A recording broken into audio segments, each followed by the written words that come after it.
Halo, selamat malam. Salam sejahtera untuk kita semua. Hari Kamis ini kita ketemu lagi di Instagram Live. Kita ketemu lagi untuk membahas masalah-masalah tumbuh kembang anak, kesehatan anak, penyakit-penyakit pada anak. Jadi kita akan bahas pokoknya semua tentang anak. Ini kita hari ini akan bahas yang namanya keterlambatan perkembangan umum.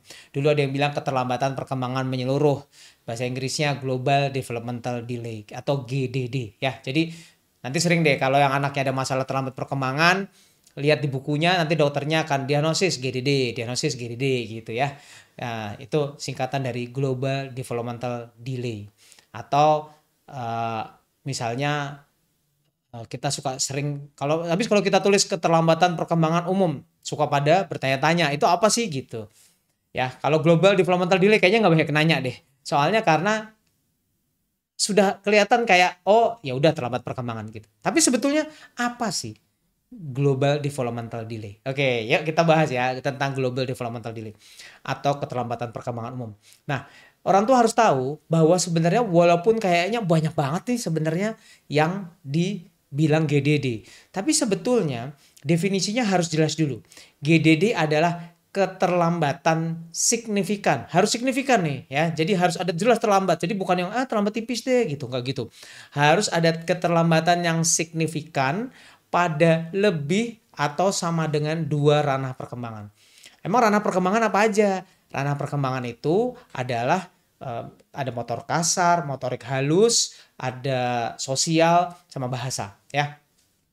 Jadi ada empat kan, ada motor kasar, motor halus, sosial sama bahasa. Nah, harus terlambatnya minimal 2 dari 4 itu. Dan harus signifikan. Maksudnya signifikan apa? Nah, makanya butuh sebenarnya ada batasannya, yaitu harus di bawah 2 standar deviasi. Apa sih 2 standar deviasi? Nah, itu yang semua orang pada bingung. Apa sih 2 standar deviasi, 2 standar deviasi? Nggak usah bingung. Jadi sebetulnya dokter harusnya memakai tools. Ada toolsnya misalnya kayak Denver gitu ya. Untuk screening perkembangan. Nanti screening perkembangannya itu nanti kelihatan. Jadi sebenarnya nggak perlu sampai wah diukur -2, -3, -4 gitu. Nggak kayak gitu ya. Jadi sebenarnya sudah dibuat begitu ada grafiknya. Sehingga kalau di bawah itu kemampuannya berarti di bawah -2 SD gitu loh. Jadi sebetulnya udah toolsnya udah gampang. Biasanya dokter yang akan mendiagnosis. Jadi ingat definisinya harus ada keterlambatan minimal 2 ranah perkembangan. Ingat tadi 2 dari 4 ranah motor kasar, motor halus, sosial dan bahasa ya. Nah, terus kemudian yang dan keterlambatannya harus signifikan. Jadi harus di bawah -2 SD dan itu biasanya ditandai dengan kalau lihat di grafik perkembangan itu memang di bawah ambang batas ya. Jadi kita bisa lihat gitu bahwa emang betul-betul kelihatan gitu terlambatnya. Nah, keterlambatan jadi sebenarnya nggak semua anak terlambat bisa dibilang GDD, jangan sampai begitu ya. Ingat harus 2, minimal 2, 2 atau lebih. Nah, sebenarnya terminologi GDD ini di flyers yang saya tampilkan ada pertanyaan kan, apa sih hubungannya sama disabilitas intelektual, apa sih hubungannya sama retardasi mental. Nah sebenarnya global developmental delay atau keterlambatan perkembangan umum ini adalah terminologi untuk anak di bawah umur 5 tahun ya. Ingat di bawah umur 5 tahun. Kalau di atas 5 tahun gimana kalau masih ada keterlambatan perkembangan tadi, istilahnya adalah disabilitas intelektual ya. Jadi sebetulnya di bawah 5 tahun istilahnya adalah keterlambatan perkembangan umum atau GDD, dan di atas umur 5 tahun kita akan sebut dia dengan disabilitas intelektual. Apakah semua anak yang GDD nanti akan berlanjut jadi disabilitas intelektual? Kita lihat berikutnya. Nah, angka kejadiannya ternyata walaupun mungkin semua anak yang terlambat perkembangan banyak yang dapat diagnosis GDD, tapi sebetulnya hanya 1-3% anak yang mengalami benar-benar keterlambatan perkembangan umum. Jadi jangan sampai terpikir bahwa semua terlambat adalah keterlambatan perkembangan umum. Rata-rata hampir semua anak ya, jadi kan cuma 1-3% kan. Sisanya kalau yang terlambat apa? Kebanyakan terlambatnya hanya satu aja. Jadi misalnya terlambatnya cuma motor kasar aja. Ada yang terlambat bahasanya aja gitu ya. Jadi hanya 1-3% yang terlambatnya lebih dari dua atau lebih. Nah, sekarang orang pada bertanya-tanya, penyebabnya apa ya? Kok penyebabnya kira-kira apa kok bisa begitu? Penyebabnya ternyata banyak banget. Banyaknya banget. Dan hanya 25% yang ternyata bisa diidentifikasi dengan baik. Kenapa hanya 25%? Ini yang kita akan bahas. Jadi sebetulnya hampir 75% nggak ketahuan lah sebabnya kenapa. Nah, itu mengapa banyak orang yang langsung begitu ke dokter terus dibilang, wah ini terlambat perkembangan nih, udah terapi aja bu. Terlambat perkembangan, udah terapi aja bu. Sebetulnya saya nggak bilang itu salah, tapi ada yang lebih baik. Yang lebih baik adalah dicari dulu penyebabnya. Kan cuma 25% yang ketahuan. Betul, tapi kalau betul ketahuan yang 25%, ada sebagian yang ada obatnya soalnya. Ya, jadi jangan salah, ada sebagian yang ada obatnya. Hah, ada obatnya? Iya betul. Jadi sebagian itu ternyata bisa didapatkan obatnya dan obatnya bisa memperbaiki keterlambatan perkembangannya. Ingat ya, tadi hanya 25% yang ketahuan dan sebagian ada obatnya. Jadi artinya sebagian besar nggak ada dong. Iya betul, sebagian besar nggak ada. Nah, masalah apa sih yang bisa menyebabkan adanya keterlambatan perkembangan umum? Yang pertama, ada masalah pranatal. Pranatal itu, natal itu artinya lahir. Jadi pra itu sebelum lahir. Jadi alias di dalam perut. Di dalam perut ada macam-macam. Misalnya contoh sindrom Down ya, adanya kelainan-kelainan genetik kromosom bawaan ya. Kelainan sindrom Down, Fragile X, banyak tuh, Rett syndrome. Itu memang ditandai dengan adanya keterlambatan perkembangan umum. Jadi memang dia ada gangguan genetik ya, gangguan genetik dari awal, dari dalam perut. Adanya kelainan pembentukan otak, misalnya otaknya kecil sebelah kayak gitu, ada otaknya ternyata lebih kecil dari normalnya, itu kan dibawa dari dalam kandungan, ada yang begitu. Ada lagi yang kelainan metabolik, nih yang susah nih, kelainan metabolik banyak, fenilketonuria, galaktosuria, wah banyak banget deh, namanya susah-susah. Jadi kelainan metabolik tuh mungkin supaya gampang mengertinya, metabolik apa sih, kok menerjemahinnya susah banget ya. Metabolik tuh gini, saya selalu mempermudahnya. Kalau kita makan nasi, otomatis dirubah jadi diambil karbohidratnya. Ya kan nasinya kan bentuknya nasi kan, bukan bentuknya karbohidrat. Nasi mengandung karbohidrat. Karbohidrat diolah oleh badan kita, dipecah menjadi glukosa. Kan gitu kan ya, diubah jadi gula di dalam badan kita. Nah, proses pemecahan itu kita kan nggak perlu pakai mikir kan. Otomatis gitu, makan nasi, karbonya diambil, nanti jadi gula. Itu yang namanya metabolik. Jadi suatu otomatisasi di badan kita yang mengolah segala sesuatu sehingga fungsi tubuh kita bisa berjalan.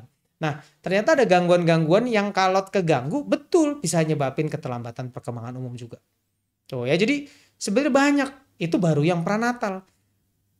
Perinatal atau postnatal, ada nggak? Perinatal, postnatal tuh ada. Misalnya perinatal tuh pada saat lahir atau postnatal itu setelah lahir. Bisa, misalnya setelah lahir, kalau pada saat lahirnya nggak nangis, lahirnya ada perdarahan hebat tuh, kayak gitu. Setelah lahir misalnya ada infeksi meningitis misalnya, ensefalitis, itu salah satu yang bisa menyebabkan keterlambatan perkembangan umum. Ya, jadi sebenarnya banyak banget. Nah, kalau gejalanya ya jelas karena keterlambatan perkembangan. Tadi kan kita udah bahas ya, istilahnya keterlambatan perkembangan umum harus ada di dua ranah.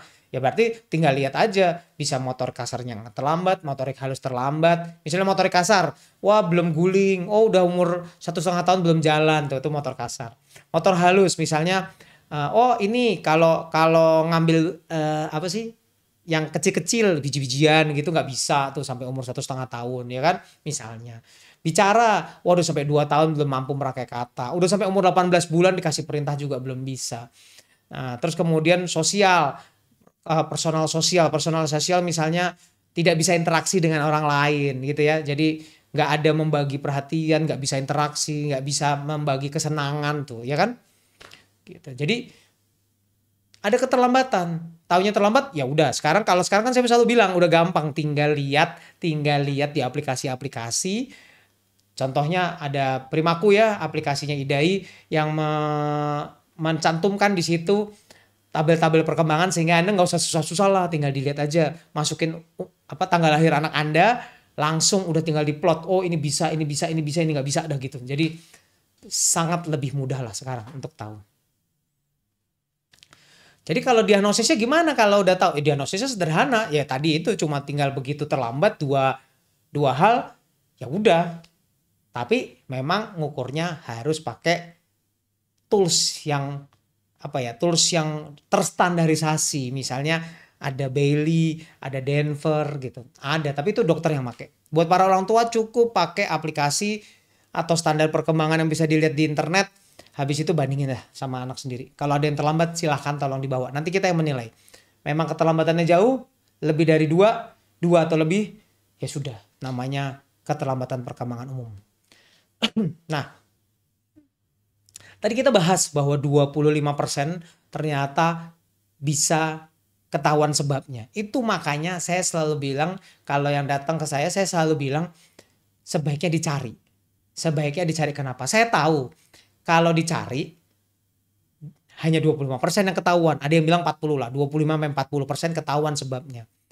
Sebagian yang lebihnya lagi udah dicari nggak ketahuan juga. Jadi udah dicari macam-macam nggak ketahuan.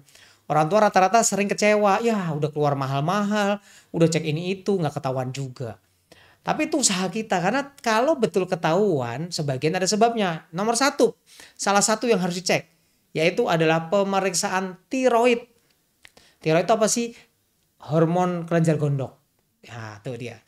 Karena begitu seorang anak kekurangan hormon tiroid, dia akan mengalami keterlambatan perkembangan umum.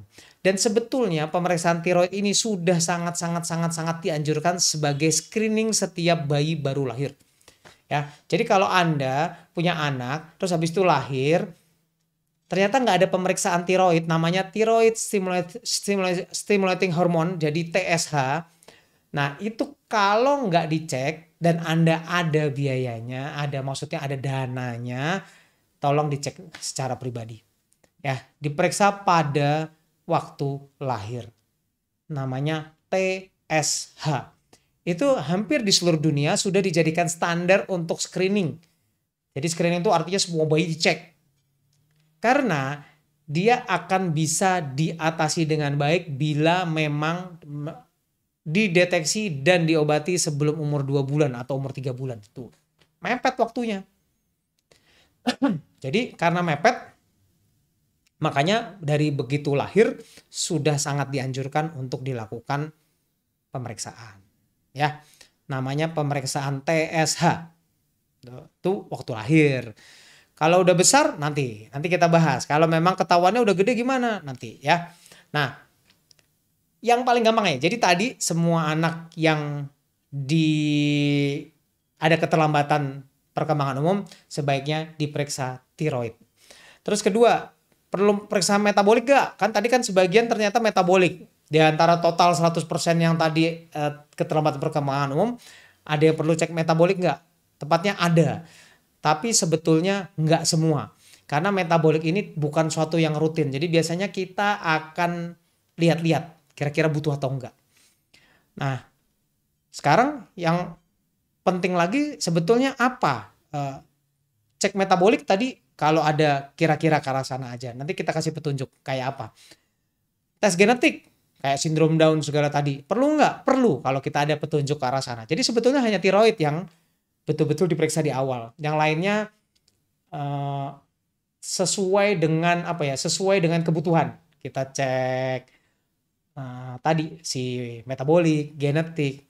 Nah, ada yang nanya, terus gimana kalau perlu nggak sih di CT scan atau MRI? CT scan atau MRI perlu nggak? Sebetulnya jawabannya perlu. Karena dari MRI bisa melihat 48-65% kelainan. Kalau MRI ya. Boleh nggak kalau CT scan? CT scan 30% kelainan kelihatan. Nah, jadi MRI lebih bagus. Orang suka nanya, MRI emang ada efek sampingnya nggak? MRI itu magnet ya. Karena dia magnet, dia nggak ada efek samping radiasi. Sedangkan kalau CT scan memang ada efek samping radiasi. Ingat tadi MRI bisa lihat 65% kelainan, CT scan hanya bisa lihat kira-kira 30% kelainan. Jadi MRI lebih lebih super bagus lah. Dan selalu orang tua nanya sama saya, dok, kalau MRI ada efek sampingnya nggak? Efek sampingnya jelas-jelas adalah dompet karena mahal banget. Jadi bener-bener efek sampingnya cuma itu doang, mahal. Soalnya bisa sampai 5 juta, 6 juta. CT scan kan 1,5 gitu ya. Dan biasanya BPJS juga cover lagi kalau CT scan. Kalau MRI sebagian nggak di cover ya. Jadi MRI tadi ya tiroid rekomendasikan, MRI atau CT scan direkomendasikan tuh ya. Jadi ini. Terus kemudian apalagi yang direkomendasikan? Periksa mata. Tuh lihat, periksa mata penting nggak? Periksa mata ternyata penting pada anak yang keterlambatan perkembangan umum. Karena 13-25% ada gangguan mata. Ya. Jadi sebaiknya periksa mata. Terus kemudian periksa apa lagi yang penting? Periksa pendengaran. Karena 18% mengalami gangguan pendengaran atau ketulian. Ya. Tuh, jadi sebetulnya yang penting tadi ya, periksa tiroid, periksa MRI atau CT scan, periksa mata, periksa pendengaran. Itu hal-hal yang bisa dilakukan dengan segera. Nah, baru kita spesifik. Kalau kira-kira ada arahnya metabolik, cek metabolik. Kalau kira-kira arahnya genetik, cek genetik. Perlu EEG nggak? EEG perlu, karena sebagian dari anak-anak ini akan mengalami epilepsi. Tapi yang di EEG ya kalau kita curiga epilepsi aja. Ya, kayak kemarin kita habis ketemu ada anak terlambat perkembangan.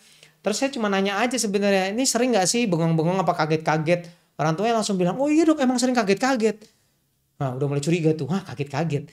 Terlambat perkembangan dan kaget-kaget. Langsung EEG dong. Dan bener, ternyata kaget-kaget itu kejangnya. Jadi dia jangan bayangin kejang selalu kelojotan. Karena ternyata kejangnya ada yang kaget-kaget aja. Ya, nah jadi itu sebetulnya sebelum kita bahas lebih lanjut tentang nanti harus ngapain aja. Jadi ingat lagi apa aja yang harus kita lakukan. Nomor 1, cari buat semua dokter juga nomor 1 adalah lihat riwayatnya. Jadi kita tanya waktu lahir gimana. Kan tadi kan penyebabnya salah satunya karena masalah waktu lahir kan. Waktu lahir, dalam kehamilan kita tanya. Waktu hamil ada masalah enggak? Waktu lahir ada masalah enggak? Setelah lahir ada masalah enggak? Kalau betul ada masalah, sebetulnya kita udah bisa duga, oh itu dia penyebabnya. Jadi kita udah bisa mengerucut ke arah sana. Ingat tadi screening apa? Mata dan pendengaran. Dan yang ketiga adalah periksa tiroid tuh, ya kan? Periksa tiroid tuh. Ya, jadi itu yang kita lakukan. Tanya dulu, riwayatnya dikumpulin. Jadi orang tuanya harap ingat-ingat lagi. Kalau yang anaknya terlambat perkembangan baru mau datang, ingat-ingat lagi dulu lahir ada masalah enggak, hamil ada masalah enggak, lahir beratnya berapa, prematur enggak gitu. Ya, tolong diingat-ingat lagi. Nanti kita dokter akan melakukan tes mata, tes pendengaran, dan tes tiroid. Kalau memang ada kejang, kita akan lakukan EEG. Nah, baru kemudian habis itu baru kita lihat, kita tanya ke orang tuanya, ada nggak kemungkinan ke arah metabolik atau genetik. Kalau metabolik ada nggak ciri-cirinya? Ada. Metabolik biasanya anaknya ada kemunduran ya. Jadi kalau metabolik itu biasanya anaknya ada kemunduran tuh. Anaknya ada namanya regresi. Tadinya bisa, terus lama-lama nggak bisa. Itu metabolik. Terus dan walaupun udah diterapi kok nggak maju-maju. Lebih cenderung mundur terus. Itu biasanya metabolik. Kalau genetik biasanya udah kelihatan. Kayak sindrom Down kan tadi kelihatan. Mukanya rata-rata mereka berbeda dengan orang tuanya. Terus rata-rata misalnya kayak kalau sindrom Down mukanya sama semua kan, begitu semua. Ya, jadi biasanya mereka mempunyai ciri khas tertentu yang kita dokter lihat juga, wah ini sindrom nih gitu. Ada beberapa petunjuk sindrom yang orang tua bisa tahu ya. Ada beberapa, bukan pasti tapi ada beberapa. Nah biasanya kalau curiga sindrom itu misalnya kupingnya nih ya, kuping ini mestinya kuping kita ujungnya ini ada di atas mata. Tuh ya, ini kan kalau lihat di kamera mata terus ini kupingnya naik gitu ya. Nah kalau kupingnya ini ujungnya ada di bawah sudut mata, itu namanya low set ears. Jadi kuping yang letaknya rendah, telinga yang letaknya rendah. Itu salah satu petunjuk mungkin suatu sindrom. Saya nggak bilang pasti ya, mungkin suatu sindrom. Terus kemudian yang suka dibilang simian Chris, yang kalau kita lihat tangan kita, tangannya kan harusnya bentuknya M ya, harusnya bentuknya M. Nah kan kalau misalnya yang namanya simian Chris itu dari ujung ini sampai ujung sini lurus nih, nggak ada yang naik ke atas gitu. Ya ini kan turun ke bawah, ini naik ke atas. Nah ini lurus. Tuh ya. Jadi itu namanya simian Chris. Terus ada yang bilang misalnya web neck tuh yang ada lehernya ada ini ya, lehernya ada kayak punuknya. Nah, punuk, mau ngomong punuk aja susah bener. Punuk tuh. Itu petunjuk-petunjuk sindrom ya. Terus habis itu misalnya jarinya pendek-pendek, yo kan aneh ya. Misalnya kok pendek-pendek. Tadi mukanya nggak mirip, kok dia perawakannya pendek. Ada yang begitu, kelihatannya normal-normal aja. Beratnya nambah, tingginya nggak nambah tuh, perawakan pendek. Saya nggak bilang lu semua ini pasti sindrom, tapi harus curiga ya, harus curiga sindrom. High arc palat, jadi palatum tuh langit-langit, langit-langitnya sana tinggi, lengkungannya tinggi, itu juga mungkin petunjuk. Terus ada yang hypertelorism, yang matanya jaraknya jauh banget gitu ya, kiri sama kanan. Ada yang alisnya nyatu, tuh. Bulunya banyak, bapak ibunya ngebulunya nggak banyak, dia doang yang banyak. Tuh kan kayak gitu kan suatu hal yang berbeda ya. Itu yang harus curiga adanya sindrom ya.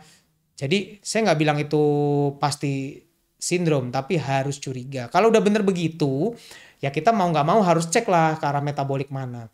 Jangan lupa ingat saya pernah bahas tentang kelainan genetik atau metabolik dulu sebelumnya di video-video sebelumnya. Ada kelainan genetik yang suka kita bilang misalnya neurofibromatosis, tuberosklerosis.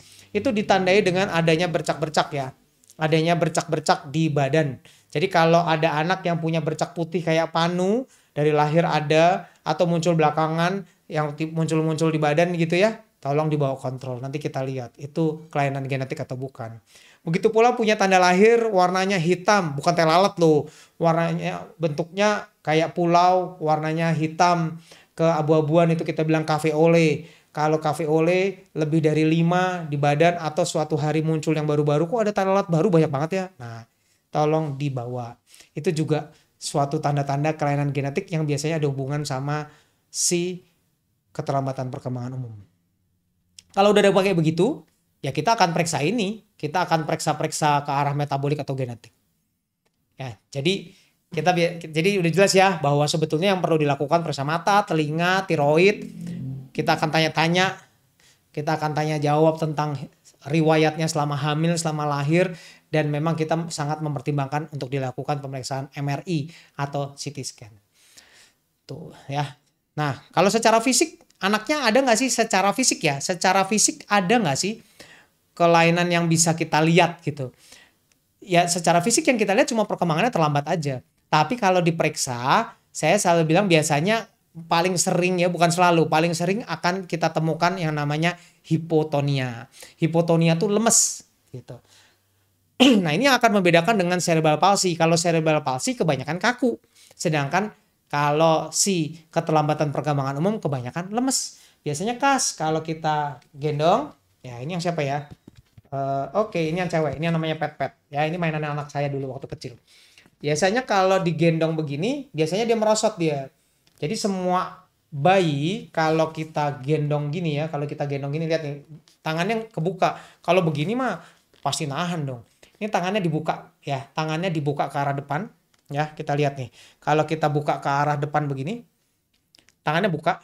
Ya, jangan sampai jatuh begini, nanti jatuh ntar saya yang disalahin lagi ya. Bukan begitu. Jadi gini, nah nih lihat, nih buka. Ya. Ini kalau dibuka, harusnya bahunya mampu nahan. Dia nggak akan naik begini. Kalau anak yang hipotoni berat itu jadi tahanan ototnya, pengiriman sinyal untuk nahannya kurang, dia akan bahunya naik, lama-lama tangannya ke atas, lama-lama merosot. Jadi biasanya merosot, jatuh, mau jatuh gitu ya. Jadi kita biasanya kalau gini, merosot, betulin lagi, mau merosot, betulin lagi gitu ya. Itu untuk cek hipotonia atau enggak. Kedua, kalau bayi diginiin, bayi digendong begini, kita tahan begini, biasanya kepalanya akan angkat dan kakinya akan kayak gini nih, kakinya nih bentuknya L. Yang bener nih ya. Bentuknya L. Kalau lurus ke bawah itu hipotoni. Kalau lurus ke belakang kayak Superman itu biasanya yang kaku, cerebral palsy. Yang normal harusnya begini. Kalau hipotoni biasanya ke bawah. Jadi kalau keterlambatan perkembangan umum yang berat biasanya kakinya ke bawah, kepalanya ke bawah. Nunduk. Yang normal kepalanya ke atas. Gimana ini kepalanya nggak bisa dibubut, nanti patah lagi. Kepalanya begini deh ya, kakinya aku. Mudah-mudahan itu bisa membantu buat melihat nih kira-kira anaknya ada hipotoni atau enggak. Ada tambahan lagi, biasanya kalau betul anaknya hipotoni sering disertai dengan namanya joint hyperlaxity atau joint laxity. Anaknya biasanya lentur banget, lentur. Jadi kalau punya anak lentur-lentur mesti dilihat. Rata-rata terlambat perkembangan. Saya nggak bilang semua yang lentur terlambat perkembangan. Nanti yang ahli-ahli senam, yang jago-jago senam ntar ngomel sama saya. Nggak gitu. Tapi kalau dia kira-kira ada terlambat perkembangan, kok lemes-lemes, ini lentur banget. Ini kalau diginiin bisa nyentuh sampai belakang nanti. Gini. Jempol juga gitu. Jempol kalau ditarik ke sana bisa sampai sentuh ke sini. Terus kaki gitu ya. Kaki mestinya kalau diginiin kan cuma lurus 90 derajat gitu ya. Telapak kaki diginiin.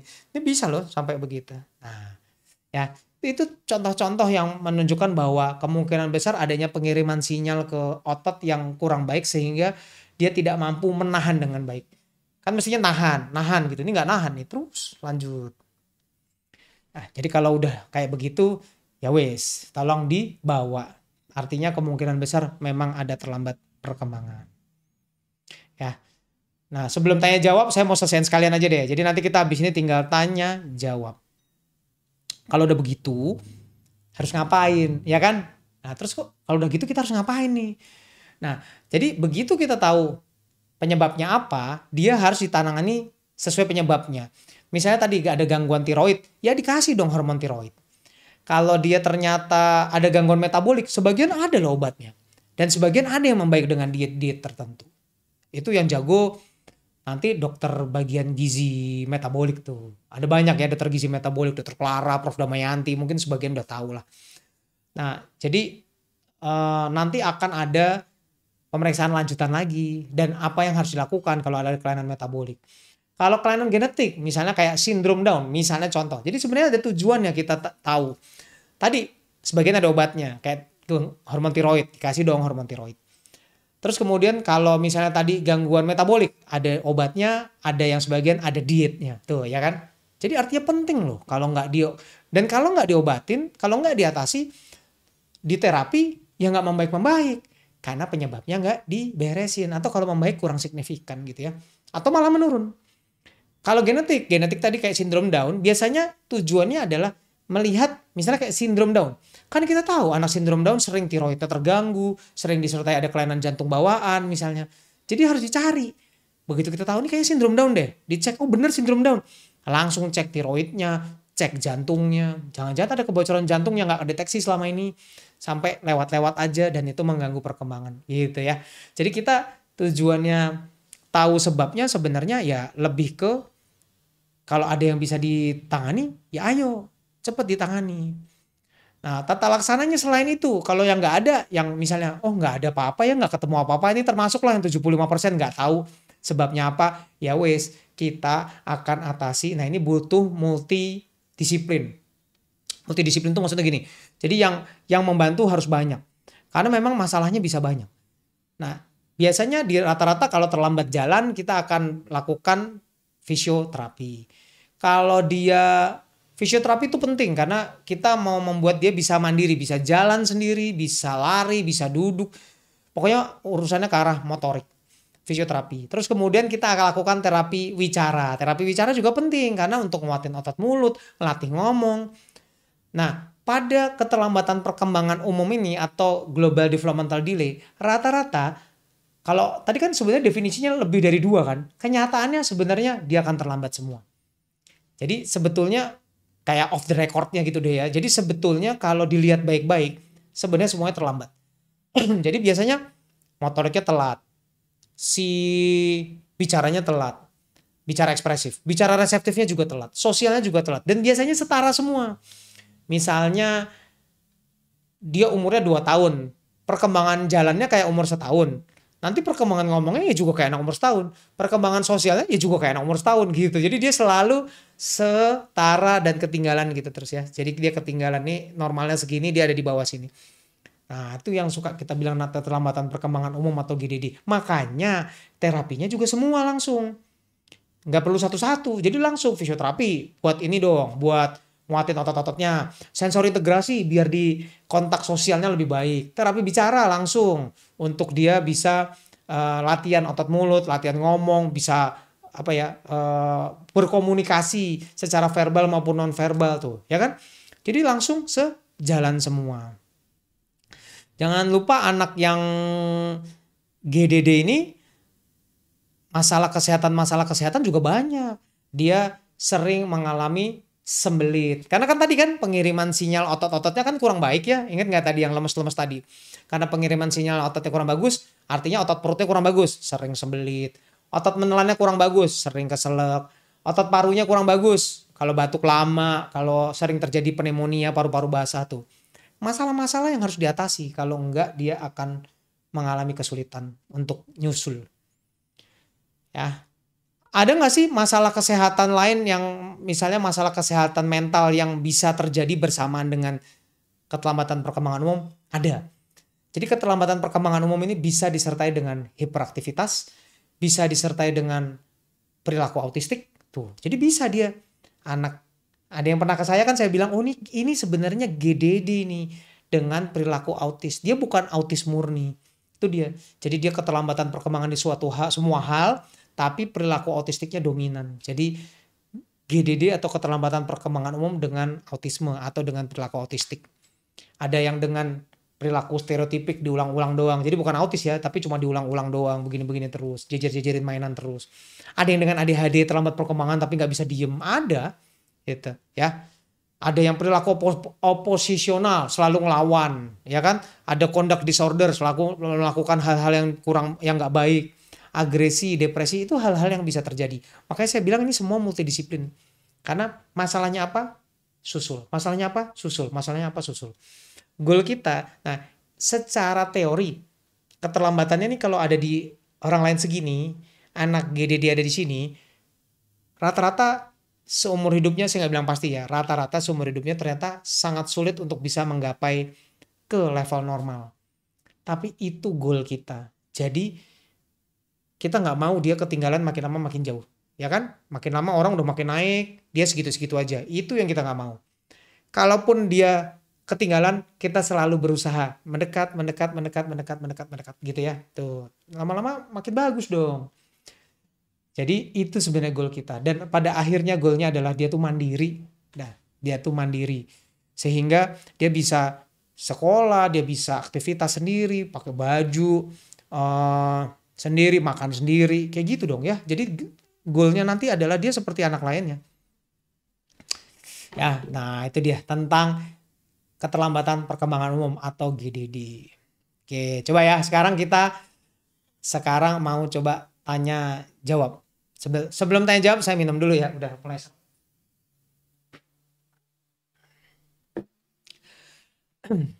Ya. Dokter Herbo ngomongnya banyak banget ya, saya hiperaktif. Jadi ngomongnya banyak. Udah ada yang tahu ya, udah banyak yang tahu ya. Jadi tenang. Nah, selama 1 jam kita nggak akan kehabisan omongan. Nah, ini dok, Lula udah anteng sama suara hair dryer, potong rambut dan lain-lain. Gak sabar konsul lagi sama dokter. Loh kok udah sampai ke ini ya, sampai suara hair dryer segala. Oke, kita langsung tanya jawab. Dok, mau bertanya, kalau anak 1 tahun bisa disebut GDD itu dilihat dari apa saja? Karena memang ada epilepsi. Tadi, jadi GDD prinsipnya ada keterlambatan. Gak ada batas usianya loh. Ada batasnya, di bawah umur 5 tahun. Jadi begitu terlambat, mau 1 tahun, mau 2 tahun, mau 3 tahun, begitu dia terlambat lebih dari satu aspek perkembangan lebih dari satu, artinya 2 atau lebih, itu disebut dengan GDD atau terlambatan perkembangan umum. Tapi ada epilepsi, betul. Epilepsi itu adalah penyulit. Nah, epilepsi itu sebetulnya bukannya gara-gara epilepsi dia jadi GDD, kebanyakan nggak gitu. Ada kerusakan di otak yang menyebabkan anaknya menjadi ada keterlambatan perkembangan dan epilepsi. Yang jadi masalah begitu epilepsinya nggak diobatin, nggak diatasi dengan baik, dia akan bikin keterlambatan perkembangannya tambah parah atau tidak membaik. Ya, jadi itu dia. Makanya epilepsinya dikejar-kejar suruh beresin, sebetulnya adalah karena kita nggak mau. Begitu epilepsi yang nggak diatasi, perkembangannya kan sulit membaik, ketinggalannya makin jauh. Itu yang kita nggak mau. Dok, apakah GDD bisa dikejar dan sembuh? Itu yang kita usahakan. Apakah bisa sembuh? Kalau ringan bisa. Jadi kalau GDD-nya sebenarnya ringan-ringan aja ya, kurangnya tipis-tipis aja gitu ya, bisa kok kesusul. Apakah kesusulnya bisa sampai lebih pintar dari anak lain? Saya nggak bisa jawab. Itu sama kayak pertanyaan ada anak baru lahir, terus orang tuanya nanya sama saya, dok nanti kalau udah gede anak saya pintar atau enggak? Nah itu saya nggak tahu. Ya, jadi saya nggak bisa menentukan apakah ini anak nanti bisa nyusul lebih jago, bisa pinter atau apa nggak tahu. Tapi kita tahu bahwa sebagian besar dari mereka akan kesulitan untuk mencapai level yang sama, dan itu yang kita nggak mau. Minimal mendekat atau sebagian, ya kalaupun selisih dikit lah nanti gol akhirnya. Dok, apakah ada korelasi antara penyakit epilepsi dengan GDD? Ada. Tadi yang kita bahas bahwa sebagian dari pasien GDD ini ternyata memang mengalami epilepsi dan itu penyulitnya. Makanya harus diberesin. Ingat, epilepsinya harus cepat diberesin. Dok, apakah anak GDD selalu memiliki IQ rendah? Itu dia. Jawabannya enggak. Karena kan tadi GDD kalau diatasi dengan baik, kalau kita prinsipnya nih sedini mungkin. Jadi nggak ada nanti-nanti. Begitu terlambat ya udah, ayo terapi, nggak usah pakai lama-lama. Karena begitu dia berhasil kita beresin, ya dia langsung otomatis dia nggak akan masuk ke disabilitas intelektual. Jadi nggak termasuk retardasi mental lagi, gitu. Ya sebenarnya kalau retardasi mental sebetulnya apa sih? Retardasi mental itu mungkin ada yang nanya, retardasi mental sekarang nama barunya namanya disabilitas intelektual. Nah, kriterianya kalau dulu cuma berdasarkan IQ ya. Kalau dulu berdasarkan IQ aja. IQ di bawah IQ 50 sampai 69 itu disebut dengan retardasi mental ringan. 35 sampai 49 itu retardasi mental sedang. Kalau retardasi mental berat itu 20 sampai 34, sangat berat itu kurang dari 20, itu dulu.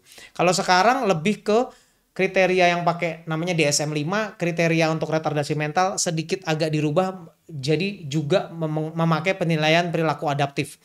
Apa sih perilaku adaptif? Nah, untuk retardasi mental atau disabilitas intelektual memang harus memenuhi 2.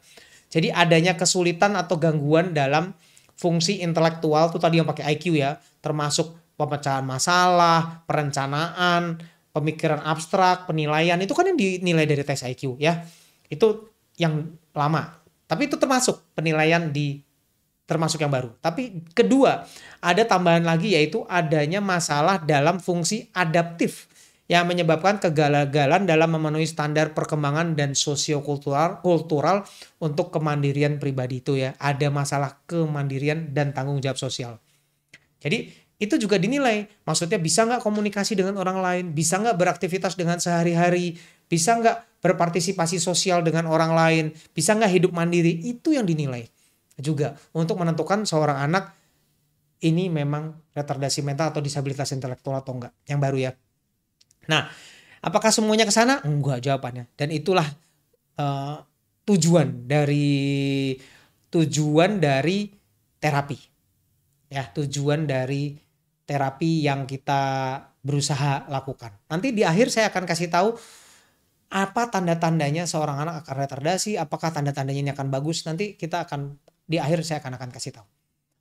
Dokter, apakah kalau GDD bisa jadi autisme, Dok? Bisa tadi, ya kan? Tapi bukan autisme murni, dia GDD dengan perilaku stereotipik atau GDD dengan perilaku autistik. Sebenarnya cuma label aja sebenarnya. Tapi tata laksananya relatif tetap sama. Ya, jadi ada terapi sensor integrasi, ada terapi perilaku, ada terapi bicara, okupasi, yang semuanya berkesinambungan. Laki-laki GDD umur 4 tahun 9 bulan, didiagnosa umur 20 bulan, waktu itu belum merangkak. Sekarang sudah jalan bicara walau kurang jelas. Kenapa ya, Dok? Sekarang aktif banget, mau lari terus, masuk hiperaktif kah, Dok? Betul, ada GDD yang dengan perilaku hiperaktif.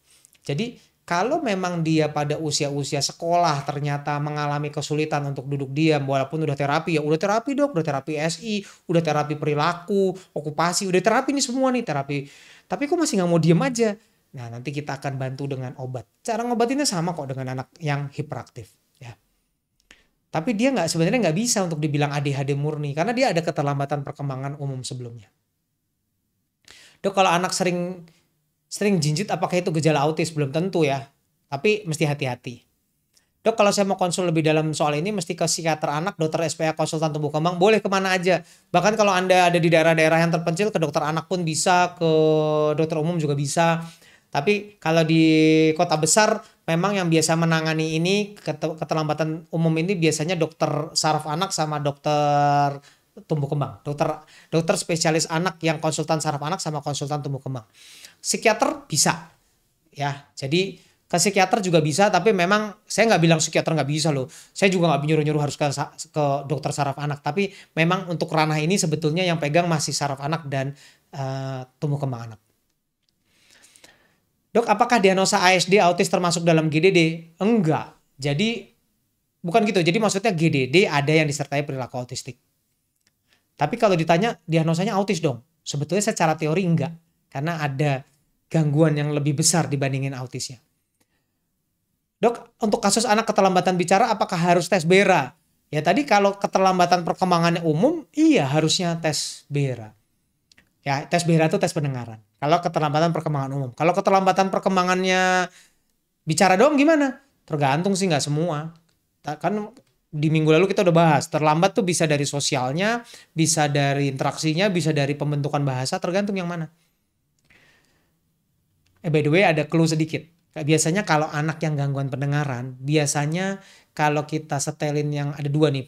Biasanya kalau dia disetelin yang kecil, walaupun kalau anak yang pendengarannya bagus, tapi cuek. Kalau kita setelin sesuatu yang kecil, tapi dia suka, tetap denger dia. Contoh, disetelin Cocomelon. Kecil, datang dia. Walaupun jauh. Itu biasanya dengar. Satu. Kedua, biasanya anak yang gangguan pendengaran, biasanya cara ngomongnya sengau. Karena dia mendengarnya kurang jelas. Jadi biasanya sengau. Ya. Dok, apakah anak yang didiagnosa retardasi mental bisa normal? Kata normal termasuk apa? Itu sama pertanyaannya, kalau IQ-nya kurang apakah bisa IQ-nya naik? Pada dasarnya sebenarnya bisa-bisa aja. Karena itu yang kita usaha terus. Bagaimana dia punya kemandirian, perilaku adaptif yang baik. Tapi kalau memang jauh di bawah yang kayak tadi ya, disabilitas intelektual berat, sangat berat gitu, ya terus terang akan susah sih nyusulnya. Tapi kalau yang ringan, dia bisa membaik sehingga dia bisa adaptif, bisa mandiri dengan baik, bisa sekolah. Apakah maksudnya normal, apakah dia pintar di pelajaran? Saya nggak bisa jawab, belum tentu. Tapi tujuan goal utamanya adalah dia mampu mandiri. Dok, kalau anak suka gigit-gigit jari sampai kukunya habis, bahkan sampai luka tangannya, apakah ini akan berlangsung sampai besar dan apakah ini akan mengganggu perkembangannya? Jawabannya, kalau seorang anak masih secara eksesif itu apa sih? Berlebihan. Kalau seorang anak secara berlebihan masih suka memasukkan sesuatu ke mulutnya, benda-benda yang tidak seharusnya. Kayak tadi, masukin jari, gigit kuku, masukin barang-barang. Ada yang kayak waktu itu pernah ada yang ngemut-ngemut balon, ngemut-ngemut mainan. Sampai di atas umur 14 bulan harus hati-hati karena biasanya disertai keterlambatan perkembangan. Ya. Dok, anak saya GDD umur 6 tahun. Belum bisa jalan, pernah cek SMA tuh spinal muscular atrophy, kelainan genetik tuh. Ini sebenarnya bagus nih.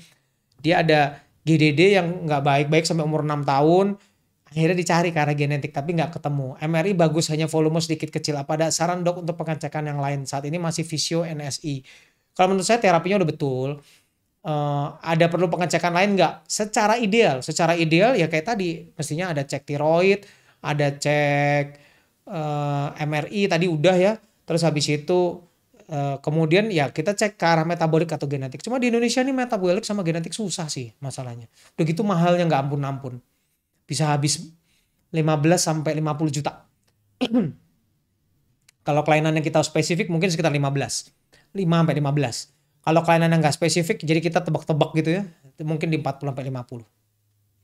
Apakah gangguan metabolik bisa menyebabkan kejang? Sangat bisa. Apakah hasil EEG menunjukkan epilepsi karena ada dua grafik yang turunnya tajam itu sudah pasti epilepsi dok? Enggak, kalau epilepsi itu memang ada gelombang kejangnya. Tapi by the way diagnosa epilepsi itu nggak ada hubungannya sama EEG loh. Diagnosa epilepsi adalah kejang tanpa provokasi, tanpa sebab yang berulang. Dan jaraknya harus lebih dari 24 jam. Udah definisinya gitu doang. Nggak ada urusan EEG-an. EEG untuk tahu kejangnya di mana. Ya, apakah retardasi mental bisa jadi normal? Tadi sudah dijawab. Dok, anak umur 2,5 bulan kena ensefalitis terus kesan atrofi cerebri, tapi alhamdulillah perkembangan baik dan sesuai umur cuma jarang babbling. Apa itu tanda akan speech delay? Kalau umur 2,5 bulan sih memang jarang babbling ya, karena kan ini 2,5 bulan kena ensefalitisnya. Nah sekarang jarang babbling, tergantung umurnya berapa. Kan babbling harus 9 bulan ke atas. Kalau udah sampai setahun jarang babbling, iya betul arahnya speech delay. Apa perbedaan GDD dengan CP? CP biasanya kaku, GDD biasanya lemas. CP Biasanya jadi sebenarnya gini, kalau kalau mau dibilang CP itu sebetulnya yang membedakan sama GDD, kalau CP biasanya hubungannya sama motorik aja. Ingat, CP itu definisinya adalah motorik dan postural, postur dan motorik ya. Jadi kaku-kaku gitu. Kalau keterlambatan perkembangan umum itu kan tadi semua aspeknya terlambat. Nah, kalau cerebral palsy motoriknya akan lebih dominan, kelihatan lah motoriknya dominan banget. Yang lainnya tambahan. Sedangkan kalau GDD hampir semuanya level terlambatnya sama. Nah, kalau CP kebanyakan kognitifnya tidak terganggu, alias bisa pintar. Kalau GDD sebagian akan terganggu dan akan menjadi disabilitas intelektual. Dokter, anak saya duduk usia 9 bulan, jalan 16 bulan, bicara 2 tahun 7 bulan. Apakah termasuk GDD? Kelihatannya iya. Walaupun sebetulnya usia 9 bulan, nah ini dia. Ini contoh bagus. Duduknya usia 9 bulan. Lihat ya, terlambat ya duduknya ya. Duduknya terlambat-terlambat tipis. Jalannya 16 bulan, veteran lah. Atau bicaranya 2 tahun 7 bulan. Apakah termasuk GDD? Sebetulnya kelihatannya iya. Tapi ini yang kita mau kasih info buat para orang tua. Jadi sebetulnya kalau anak GDD itu hampir selalu motoriknya bisa nyusul. Saya nggak bilang selalu. Hampir selalu bahwa dia bisa nyusul di motoriknya. Tapi di bicara dan kemampuan sosial rata-rata keteteran. Ya, jadi ini sebenarnya salah satu contohnya. Motoriknya bagus tuh. Jalan akhirnya 16 bulan. Mesti diperiksa. Kalau ternyata tadi tonus digendong juga masih nunduk. Walaupun bisa jalan nih. Bisa jalan tapi tonusnya nunduk. Anaknya lemes-lemes. Oh itu benar. Berarti ini GDD. Ya. Dan biasanya yang tertinggal masalah bicara. BPJS bisa tes tiroid sekarang dok untuk bayi baru lahir. Betul, BPJS itu bisa untuk cek tiroid kalau BPJS-nya dibayar. Ya, jawabannya kalau dibayar. Jadi jangan lupa bayar iuran buat BPJS. Kalau Anda dapat gratis dari pemerintah, bersyukur ya. Tetap dukung pemerintah. Karena udah dibayarin loh gitu. Tapi jangan sampai Anda juga abai. Udah lahir, saya nggak punya KTP dok, saya nggak punya kartu keluarga. Ya ayolah diurus lah ya. Dok, dulu pernah tes tiroid dan CT scan. Tiroid normal. Hasil CT scan kepala kata dokter perkembangan otak kurang baik. Ya itu dia. Ini salah satu petunjuk bahwa oh ini memang sudah dari dalam kandungan mungkin dibentuknya kurang baik. Jadi pranatal. Pembentukan malformasi otak. Jadi pembentukan otaknya kurang bagus. Apakah epilepsi bisa sembuh total? Tergantung penyebabnya. Tapi kalau GDD disertai dengan epilepsi rata-rata lebih sulit. Karena GDD menunjukkan fungsi otak yang kurang baik. Jadi epilepsinya pun biasanya, bukan pasti ya, lebih sulit. Dok, kalau 3 tahun 3 bulan sudah bicara semua, cuma ada beberapa pelafalan saja yang belum kurang jelas. Itu kenapa ya? Termasuk speech delay kah? Mesti dicek dulu. Harus dilihat lagi dari periksa. Karena belum nggak tahu speech delay atau enggak. Tapi kalau betul dia artikulasinya yang kurang bagusnya cukup banyak, ya harus terapi bicara dong. Dok, apakah HBS kejang, bentar, itu membuat anak keterlambatan dalam perkembangan? Habis kejang maksudnya. Dok, apakah kejang membuat anak keterlambatan perkembangan? Enggak, tadi yang saya bilang mestinya otaknya ada masalah sehingga kejang dan terlambat perkembangan. Kalau EEG ada efek sampingnya? Nggak ada. EEG itu kayak periksa jantung kan ditaruh di dada. Nah ini ditaruh di kepala lah, cuma ditempel-tempel pakai lem aja. Efek sampingnya ngelepas lemnya rada susah, harus keramas, harus tidur, repot, gitu-gitu doang aja lah. Efek sampingnya gitu doang, nggak ada efek samping berbahaya. Karena harus tidur, anaknya harus dalam posisi ngantuk berat, gitu-gitu. Harus keramas dulu pagi.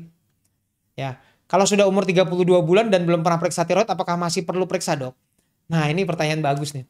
Jadi sebetulnya kalau ditanya perlu nggak periksa? Perlu. Karena saya punya yang udah umur 9 tahun lebih malahan.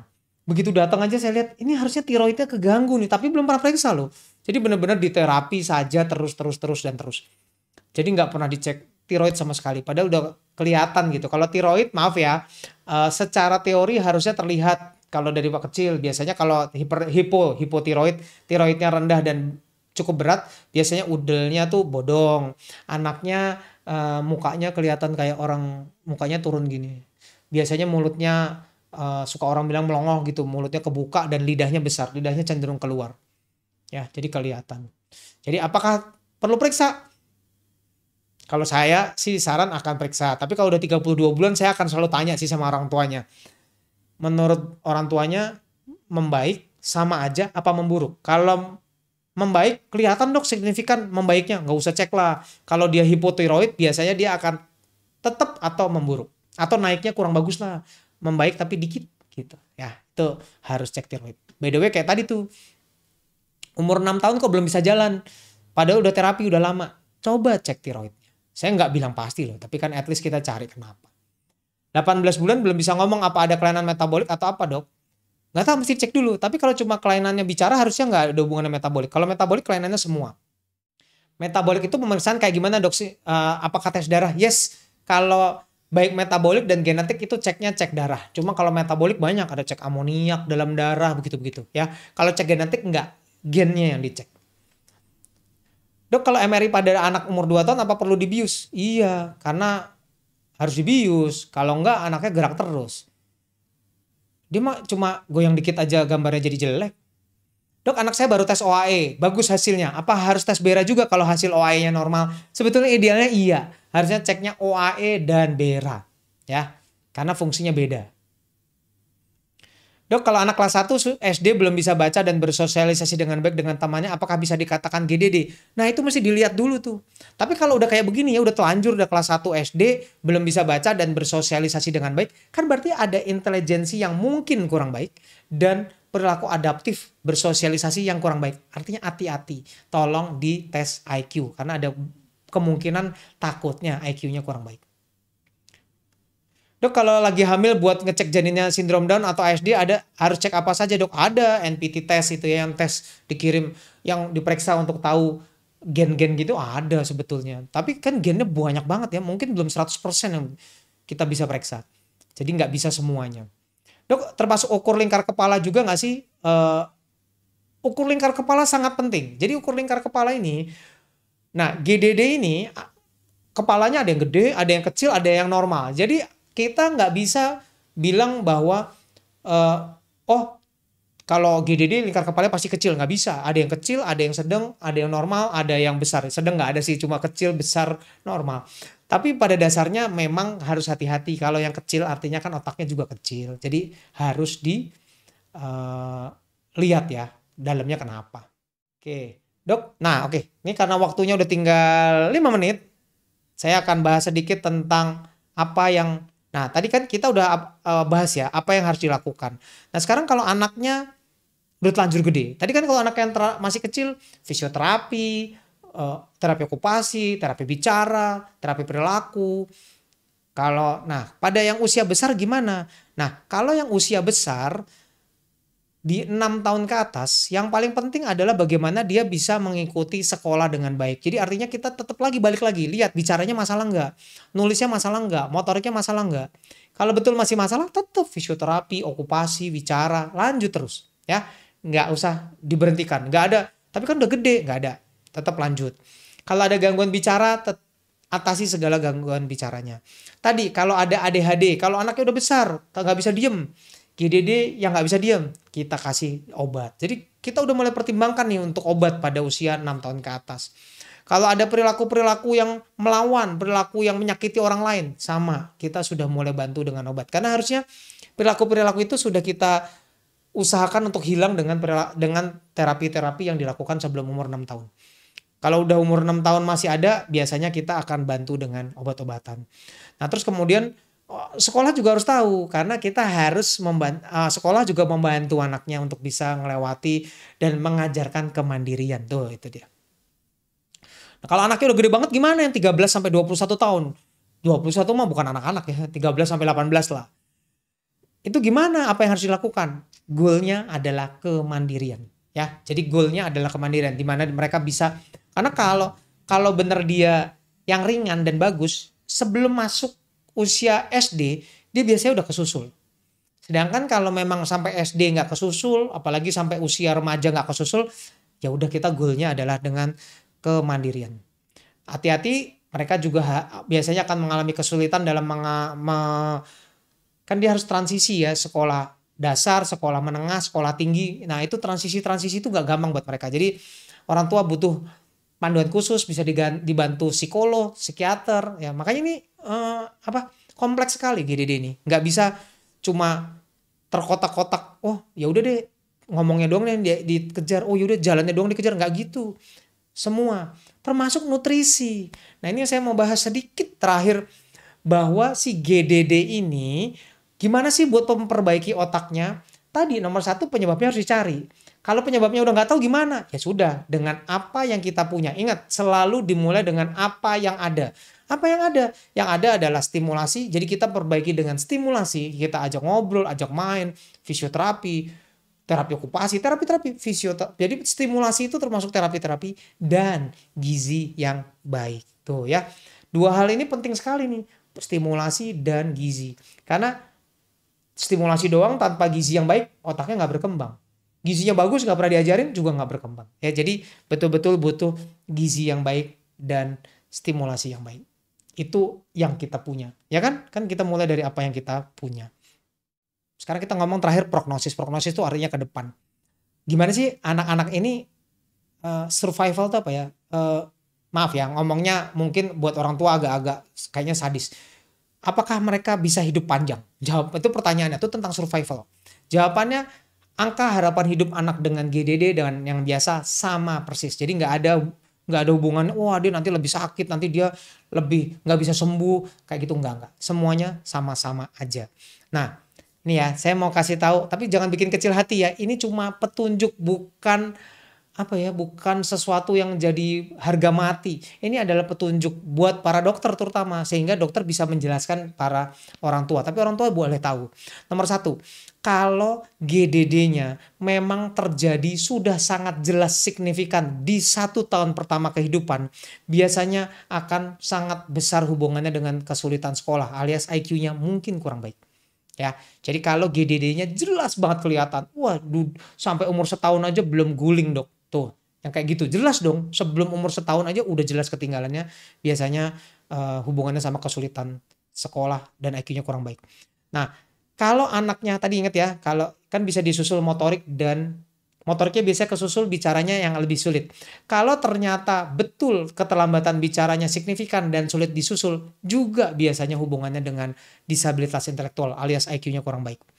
Ketiga, kalau keterlambatan bicaranya sampai 3 tahun juga nggak kesusul juga. Tadi kan kalau ada anaknya keterlambatan bicaranya signifikan, kelihatan dominan, masalahnya di bicara, biasanya juga hati-hati IQ-nya. Ketiga, kalau ternyata sampai umur 3 tahun juga perkembangan bicaranya belum kesusul. Itu juga sama hubungannya dengan prognosis yang kurang baik.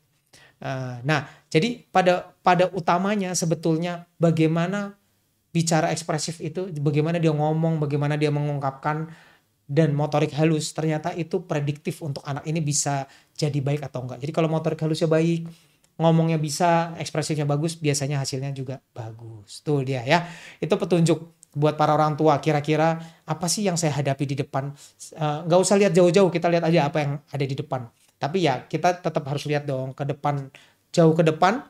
Lihat jauh ke depan bukan untuk putus asa, tapi lihat jauh ke depan untuk kita merencanakan apa aja yang harus kita lakukan, apa aja yang habis ini saya harus jalanin, apa saja yang kira-kira saya bakal hadapin. Itu sebetulnya tujuan hari ini saya sampaikan semuanya buat para orang tua. Oke, waktunya udah habis. Buat yang bertanya dan belum terjawab, minta maaf, boleh di direct message di Instagram, saya akan coba jawab satu-satu. Tapi intinya tadi yang saya mau bahas, bahwa setiap masalah perkembangan ini individual sekali. Jadi apa yang saya sampaikan belum tentu berlaku buat semua anak. Alangkah baiknya Anda tetap datang ke tenaga profesional, ke dokter umum, dokter anak, dokter saraf anak, dokter tumbuh kembang anak, psikiater juga boleh. Pada dasarnya kita akan bantu untuk mendiagnosis dan membantu para orang tua untuk mengerti apa sih yang Anda hadapi dan apa yang harus dilakukan. Sehingga nanti goal akhirnya adalah mereka mendekati ke yang anak pada umumnya, bahkan kalau bisa sama dengan anak pada umumnya. Oke, mudah-mudahan buat para orang tua tetap habis dengerin ini tetap semangat. Yang paling penting itu tetap semangat ya.